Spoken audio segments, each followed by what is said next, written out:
Gentlemen, welcome to another episode of Sampling Samples, or of course double S for short. Thank you for tuning in.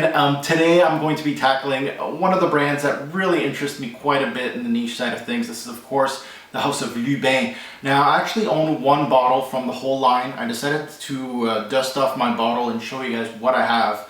And this is Idol by Lubin, the EDT. Yes, there's going to be a review on my channel on this fragrance, late 2013 hopefully.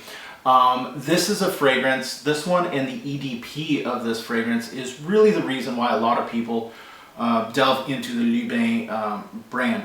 Really just lately, those two have really hit a lot of noses and impressed a lot of people. So Lubin has actually released quite a bit of fragrances lately. In the past 4 or 5 years, they've been belting out a lot of fragrances here and there. And this one is, I believe, a trio of fragrances that were released at the same time. This one called Akkad.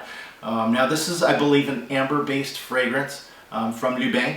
The backstory on this fragrance, not really a backstory at all. I just wanted to sniff out the new Lubin scents. You know, I kind of want to get the EDP of this, but also wanted to see what else they had available with their newest scents. And of course, this is, since I was such a fan of Idol, I decided to check this one out, and I heard it was an amber-based, so that's a sell for me. So pricing for Akkad, kind of pricey in the niche side of things. You're looking at $180 for 100 ml. So we're getting into the pricier side of things. I've tested this out twice. I still got my little sample. I got a little bit on my hand here. I put some on my hand before the video here. So let's get my impressions of it, at least the introduction here, and then I'll let you guys know what I actually got in my first 2 wearings the other night. Now, this fragrance is, for an amber-based scent, you could feel definitely a lot of spices. You know, it's going to be dark. It felt more of a fall-based scent for me than a winter-based scent. It just felt like it wasn't going into overdrive, but you can definitely tell this is going to be an amber-based scent all the way through. There's a dominant amber. You get some spices. You get a little bit of orange citrus. I don't know if there's citrus in the top. I should look at the note breakdown before I shoot this, but I think there's an orange or a citrus in here. Mandarin or something like that. There's a little pinch of incense. I know there's a few people that were saying this is an incense-based fragrance. I didn't get too much frankincense in this fragrance. Not that much, to be honest with you guys. There's a little bit, but the amber is the dominant note. You can definitely tell there's an overload of styrax and vanilla to sweeten things up and kind of give it some depth. Labdanum and amber really dominated the dry down of this fragrance when I was wearing it the other night. I really felt like it's an amber-based scent. Labdanum is kind of like its second in command, and the styrax and the vanilla kind of thicken it up a little bit. The spices, of course, are still there, and this scent almost had like a smoky, leathery amber tinge. Now I know smokiness, some people are going to say that there's your incense, but I felt more like a smoke from a leather-based scent type of smoke.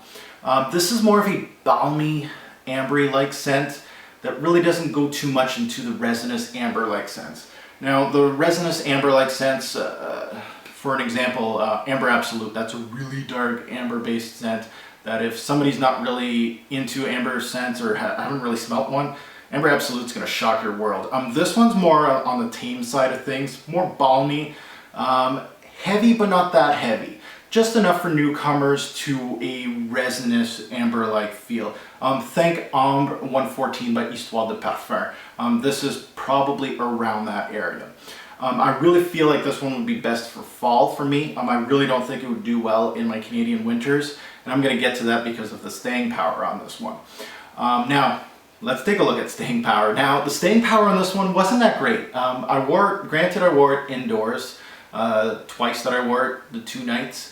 And it only gave me 5 hours, which is poor, to be honest, for this type of scent. I'd rather wear Ambre 114 by Histoire de Parfum for this type of scent, to be honest, because it gives me a little more staying power. Now, the good about Akkad, it's a beautiful amber scent. I really can't dock it marks for the scent itself. It's actually beautiful, just resinous enough for definitely newcomers to that type of scent. Dark enough also. And it's right up my alley as far as scent goes. The velvet was great. I can't say anything negative about Akkad in that way. On the bat, definitely the staying power, guys. it really didn't impress me. Maybe I should get another sample or spray a little bit more on my skin, see what I can get. But definitely the staying power really didn't impress me at all.